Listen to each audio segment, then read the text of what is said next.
You know, I realized something. My videos, I tend to be playing more the role of a villain than I do the actual hero. Then I got to thinking, why is that? And then I said, well, I like villains usually more than I do the hero. And then I got to thinking, hell, I got quite a few villains I like. So fuck. Might as well make a top 9 list out of it. Fuck, the Misha blood just doesn't come out of here.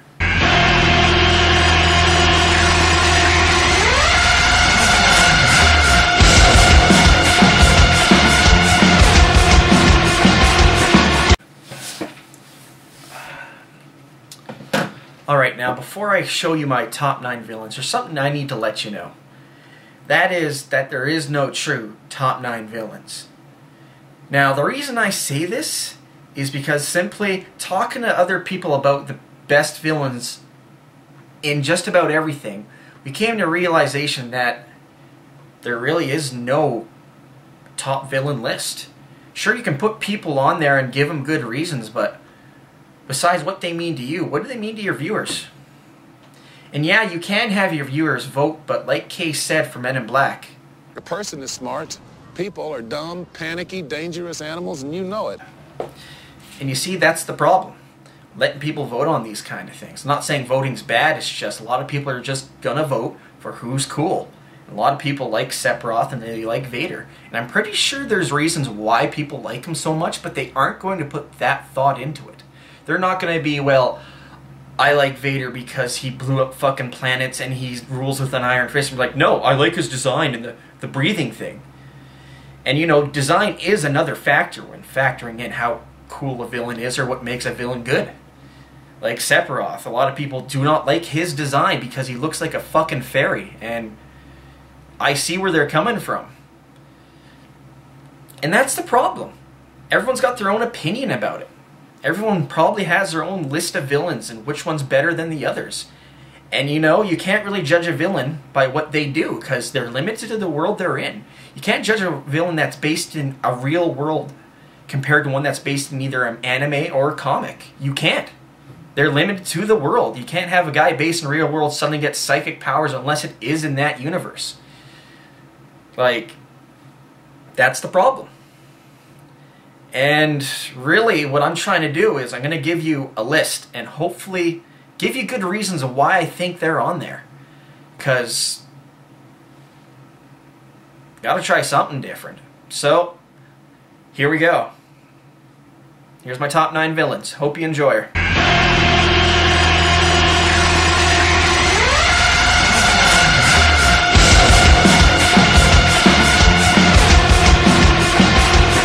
Number 9, we have Ty Milf. Fuck it, I can't pronounce these fancy foreign names, so there it is. You can pronounce it any way you want. I'm just gonna call him Typhoid. He's from an anime called Gurren Lagann.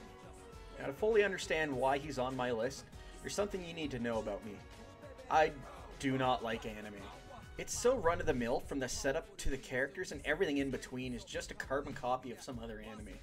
I swear to Christ, they must use the manatee tank from South Park to choose what the anime character's personality is, along with the fucking plot. But the worst part of anime must be the weeaboo faggots, aka the fanatics of anime. There is nothing wrong with liking anime, but when all I say is, nah, I'm not a fan, and some Japanese asshole's mad at me for not liking his anime and presses it on me like it's his own fucking half-baked religion, yeah, that gives me a pretty good reason not to like all this crap. But this show, there's something different about it. The show's so balls out insane, its ridiculousness comes around again to make it awesome. And the male main character is actually likable. And that's why Salmonella is on this list. They just kill off the main character. In the episode afterwards, the group feels the loss of Katamari. Can't pronounce his name either. And it takes a while to actually get over it. It at least seems like the writers of this anime tried to at least put some thought into the story, and that's why Typhlosion's on this list. Forgot to mention about this anime, it also has an awesome main theme song that the world seemed to have forgotten. Impossible, see, invisible. Row, row, fight the power, constant conventional, break the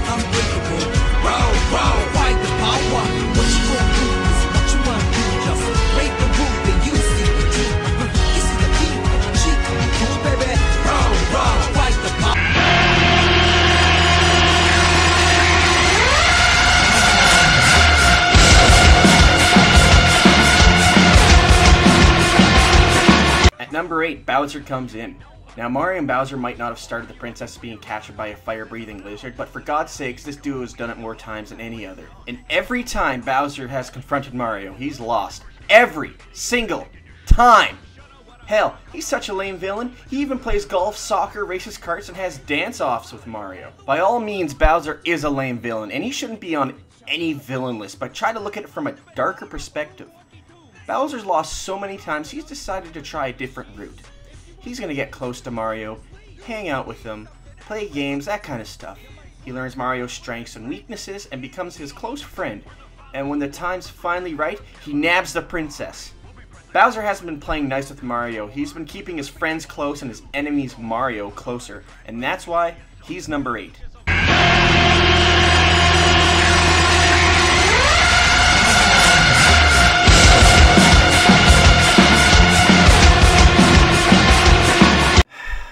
Number 7, we have another anime character, Diablomon from the Digimon series. Diablomon is an interesting villain. He's a virus that infected a Digi-Egg, used Izzy's military satellite connection to go to America and launch nukes at Japan. Oh fuck, Japan's getting nuked by the Americans again. Always makes me laugh. But they do manage to stop Diablomon just a single millisecond before the nuke's detonation. But the real reason he's on the list is this. Number 45. The law of uninterruptible metamorphosis in the law of anime physics clearly states that, regardless of how long or involved the transformation sequence or how many times they've seen it before, the quote-unquote bad guys witnessing a mecha/hero/heroine transforming are too stunned to do anything to interrupt it. In other words, he broke one of the anime laws of physics, and that's why, ladies and gentlemen, he's on this list. To this day, I've never seen it in other anime happen before. Yeah, I've heard it happen before, but as a child, this is the first time I've seen it. Diablomon number 7, for casually breaking the laws of anime physics.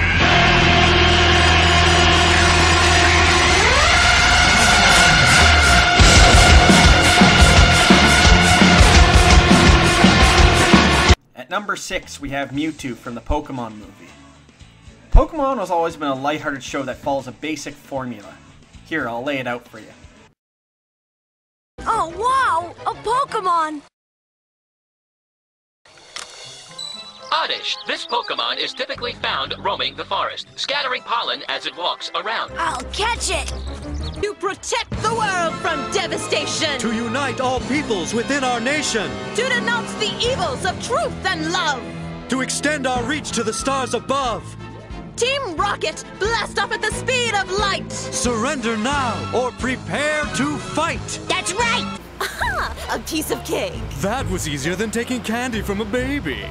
Candy and cold cuts and Pokemon too. We've outdone ourselves, James! Outdone ourselves, outsmarted them!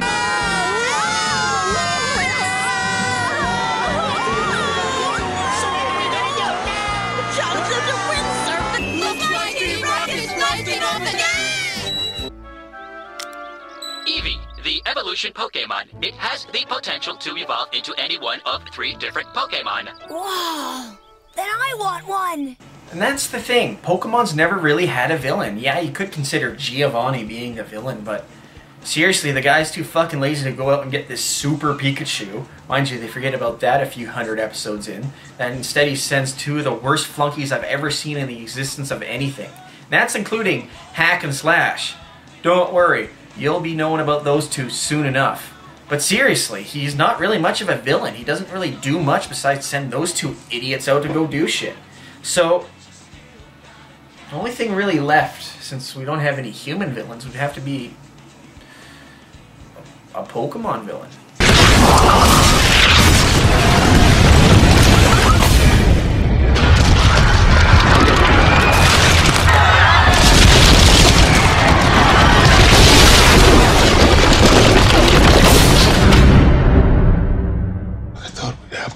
That's more like it. Mewtwo actually seems more like a villain than anything in this wash, rinse, repeat series has presented us with so far. Hey, he might not be a good villain, but at least, you know, it's a start. And it raises some interesting questions about him and this universe.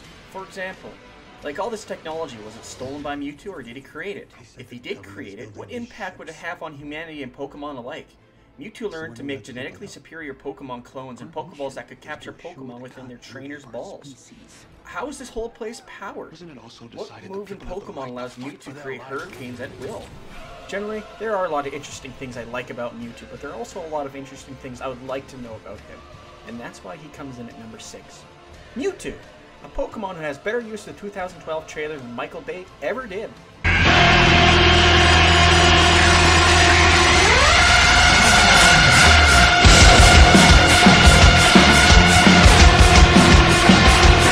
Jenova from Final Fantasy VII.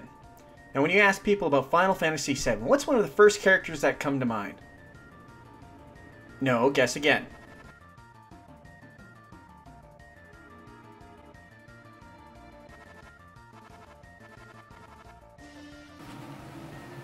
Oh, come on! He's not even from the same game!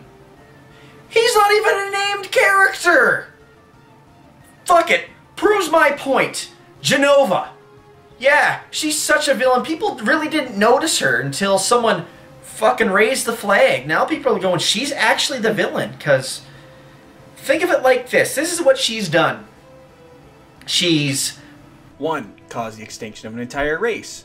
2. Caused the destruction of Nibelheim. 3. Killed countless people. And 4. Just about everything else Sephiroth has done. Apparently Jenova can infect creatures with her cells and control them. And at some point in the game, apparently Sephiroth can outdo Jenova in controlling her own cells and manipulating those infected. Seriously, am I supposed to believe this? If it's like the monster from The Thing, imagine if it infected someone from the movie, and later in the movie that character claims he can control the monster. Who would believe that? I'd see him as nothing more than a puppet than anything, being controlled by this monster. And that's how I view Sephiroth, as a puppet being controlled by the power behind the throne, Jenova.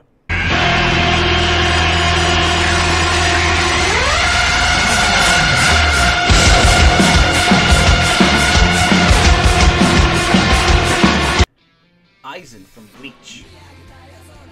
Huh. Another anime character. I just think I shot myself in the foot with the I don't like all anime comment. Well, the reason he's on this list is because of the build-up and the fight against him. Now, first off, there's a lot of things I'll be skipping over because if I talked in great detail, we'd be here all year, so please forgive me if I forget something you find important. When you first see Aizen, you assume he's nothing more than a friendly captain, till he gets murdered. And then they're searching for a killer, only to find out there is no killer. He used some sort of illusion that his sword makes, and he faked his own death to take control of some sort of court or whatever, and yeah, he defects with 2 captains with an item called the Hogokyu. Here you go. Funny Japanese name, pronounce it any way you want. Basically, this item allows the Soul Reapers and Hollows to switch up their powers. Aizen then starts to build his own army of Hollows. Hollows are basically unhappy souls that wear masks. He takes his army to Karuka Town. Pronounce it any way you want again, guys. Here you go. The place where most of the stuff happens in the real world in this show, apparently. And he finds out the town's a fake and the real one's in the Soul Society. Why is this so important? He needs the souls of the people in this city to create a key to enter the realm of the Spirit King. Yeah, they sort of popped that on you in the last few episodes. You don't really know what his goals are. He uses his army of D-Mass Hollows to distract the Soul Reapers and goes to the real, funny name town.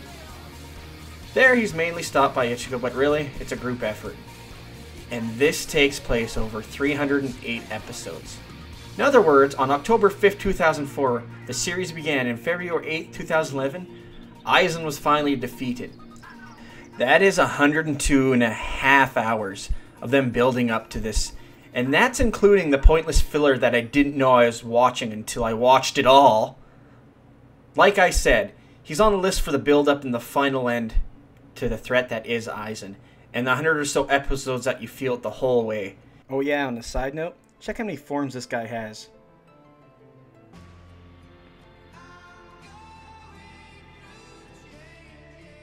Yeah, it'd be pretty hard to find a bad guy with more forms than that.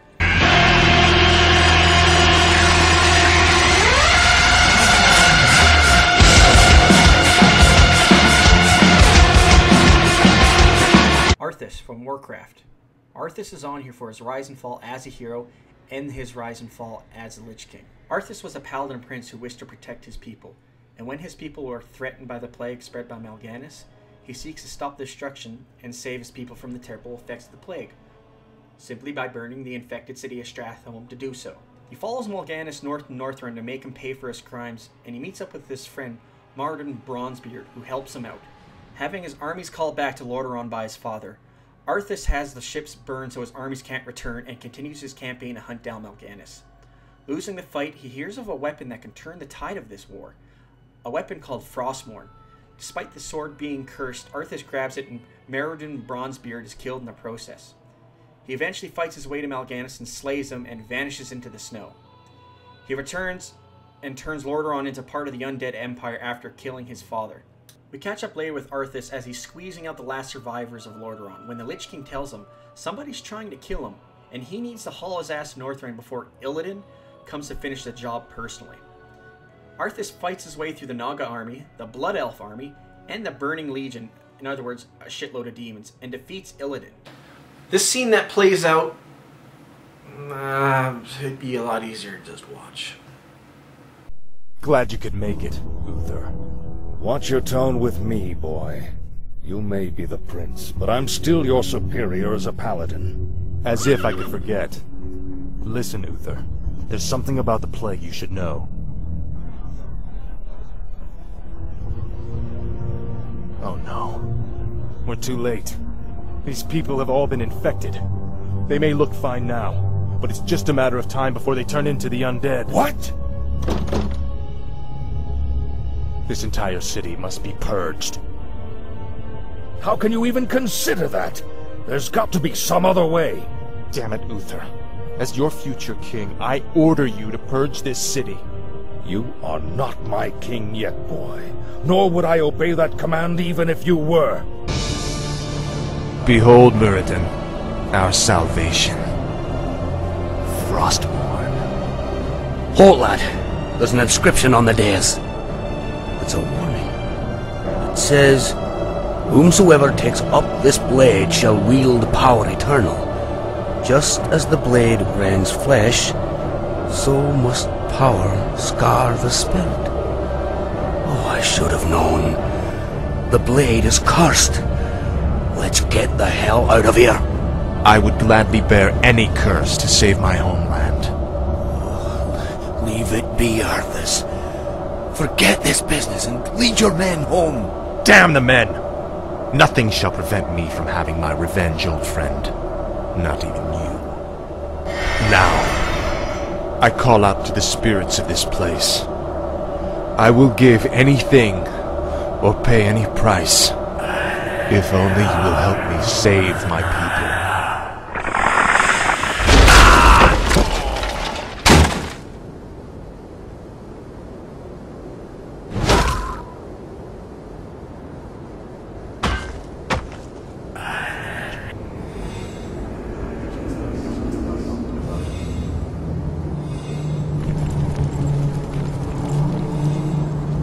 You lied to your men and betrayed the mercenaries who fought for you.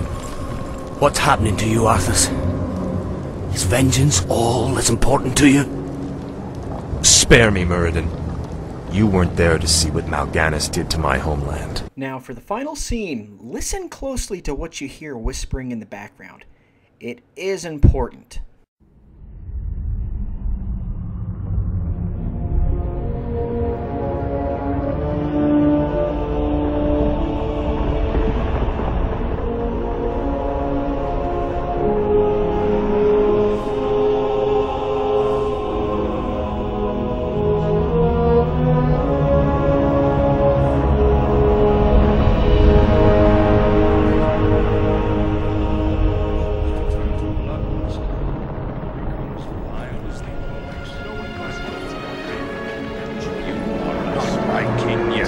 Forget this business and lead your men home.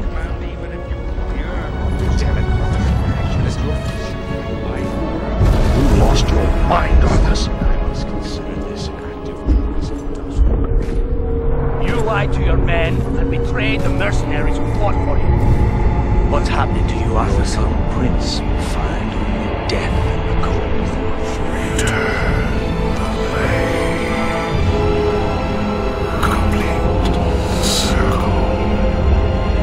Release me.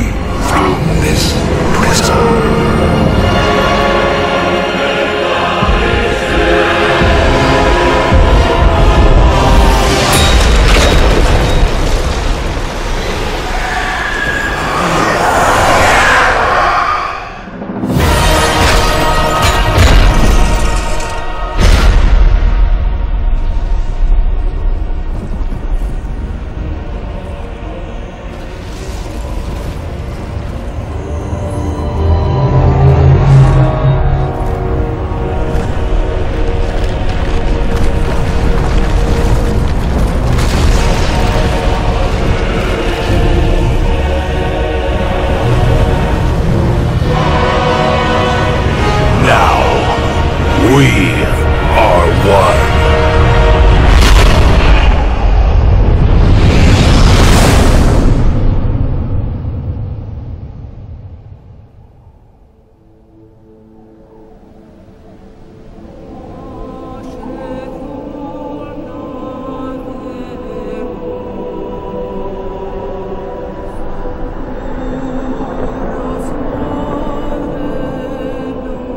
That scene was a beautiful example of a reminiscent scene in a video game. And that's the rise and fall of Arthas.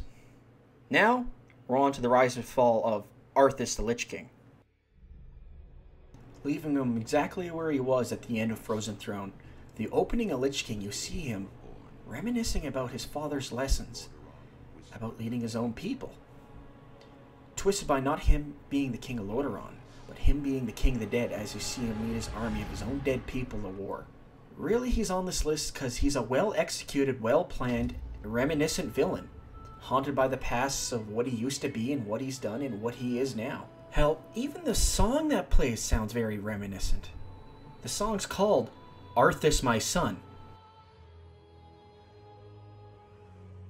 At this point in the game, Wrath of the Lich King, what happens is all the races wouldn't say band together because you can still kill each other depending if you're Horde or Alliance, but they all are coming after Arthas and demanding him to pay for his crimes against not just humanity but the other races as well. With the enemies literally banging at his gate, his father's spirit comes and talks to his son, telling him that he's about to pay for his crimes. With Frostmourne destroyed and Arthas defeated, his father's spirit, now released from the sword, gives him his final lesson as king, where no king rules forever, my son. And Arthas finally dies. This final scene with Arthas' death is just so well put together. If you know anything about mythological liches, at least when it comes to D&D, liches are invincible unless you destroy a phylactery, which is basically where they keep their souls. And the song that plays is called Invincible. Not because Arthas thinks he's invincible, but because the song represents also his horse, called Invincible, where his horse had to be killed. And when he brought his horse back to life as an undead steed, it was basically invincible. And with the death of Arthas, the song sort of gives that fleeting feeling of invincibility. Arthas at number 3. For all the feels, bro.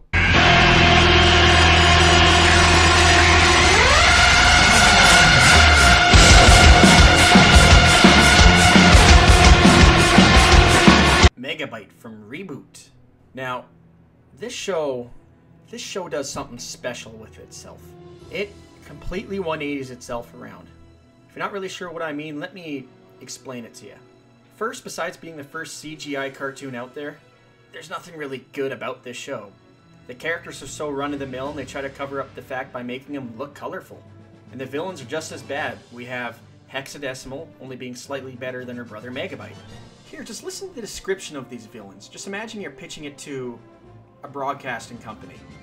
We have Megabyte, voiced by Tony J. His powers are super strength. He can detach his lower legs from a floating computer chair and attach them to regular legs. He can hack into machines by touching them. He can climb walls. He has Wolverine claws.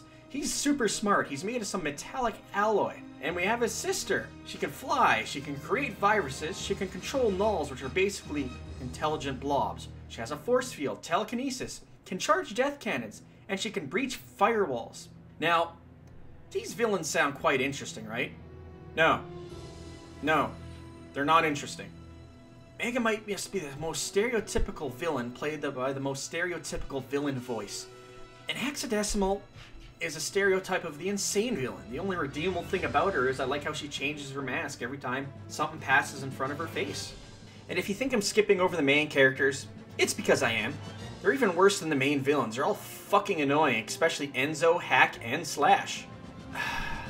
And also talking about annoying characters, I gotta talk about Mike the TV. You see, a lot of people found the Ewoks annoying. A lot of people found Jar Jar Binks annoying, but the thing is George Lucas put him in there to hopefully put some whimsy in his movies with those characters. This isn't the case with Mike the TV. Mike the TV was put in there to be fucking annoying. Seriously, he's in there for no other reason to be annoying. Here, watch some scenes of him doing stuff. It's Bucket O' Nothing! Surprise your friends, amaze your family, annoy perfect strangers! It's absolutely nothing. Free for only 99. Have no fear, I'll save you! Will Bob's strength hold out? Will our heroes be dashed into the pit of horror? Tune in next time for another exciting episode of That Darn Wacky Crazy Dungeon, brought to you by... And oh god, this is just from one episode of the show where Mike TV makes an appearance. He makes many more appearances, but oh, don't worry. This show isn't ruined solely by Mike. This show is ruined by the plain world, the plot, which is a total disaster, and the only real saving grace is the GameCubes. Now, what's a GameCube? And before you throw out your Nintendo jokes and guesses, I remind you, this show came out in '94. And your jokes aren't as far off as a matter of fact. The GameCube is a giant purple cube that descends from a dimensional breach, and you better hope you're lucky enough that Heavens gave you an easy enough game where your user's a giant noob, because if you lose the game, the user is nullified, or in simpler terms, you shouldn't have left luck to heaven. Now you're a mindless blob. And this brings me to my final point. This show suffers the same problems as the 90s Sonic the Hedgehog and Sonic AM. Up until halfway through Season 2, the show was just terrible. And the Nostalgia Critics' reaction... That's as crazy as the rest of the bullshit I had to put up with today! Well, forget it! I give up! I don't even want to think about the idea of this show procreating! There's no way in hell that any show connected to this character can possibly be good! I am done! I come from the net. Infecting systems, people, and cities to this place. Megaframe. My domain.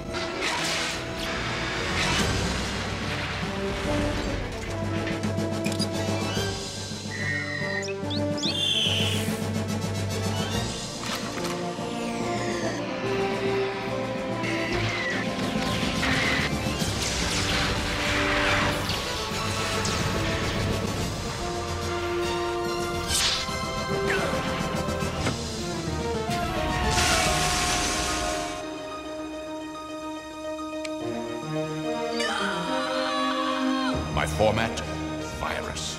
To corrupt and conquer.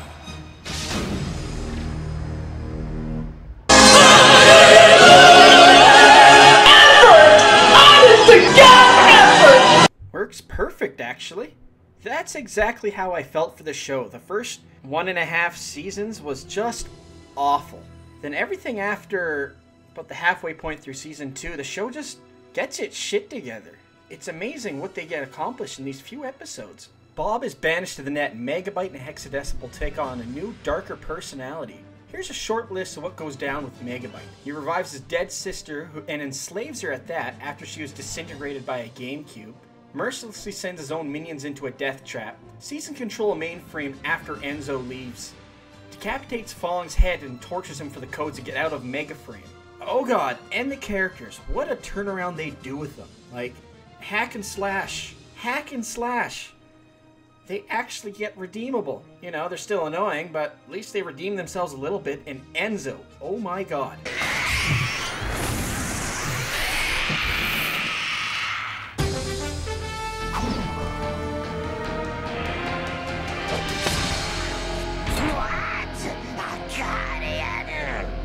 There's no Guardian here. I'm Matrix, the Renegade. He's Renegade. Mercy. Mercy? To a virus? Never.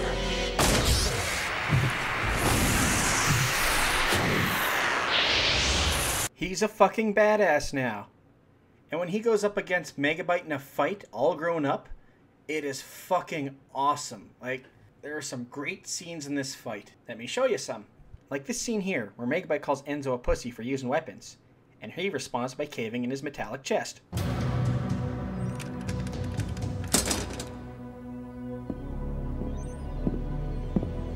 I am a man!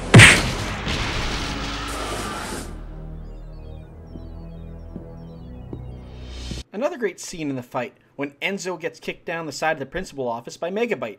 And the fucking footsteps as he slowly approaches is awesome.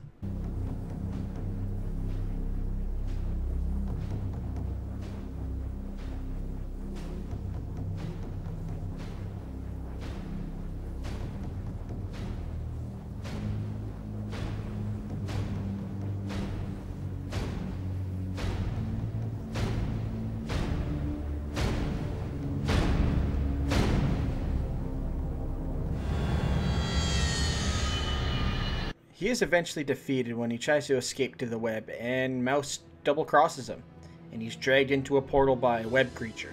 Yeah, Megabyte's defeated, and they return Mainframe to the way it was before, but, you know, that fight didn't feel right.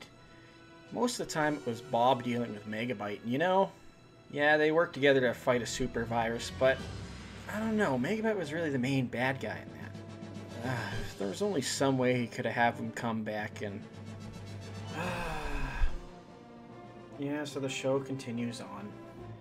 We have some sort of soap opera episode where there's two Bobs and Dot doesn't know which one to marry.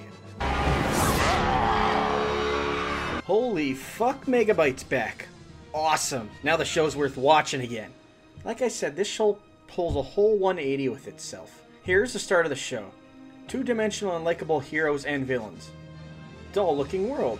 Really undefinable games. Uninteresting story. At the end of the show, in-depth, likable characters, including hack and slash. The world looks much better, recognizable and interesting-looking games, and the story draws you in. It's amazing how the show was so bad and they turned everything around in it, and that's why Megabyte comes in at number 2. He turned himself around to be the badass he deserved to be, not as what they originally designed him to be. Alright, here we go. Number 1 you've all been waiting for is... gonna be on. It's magic time. See you guys in a bit.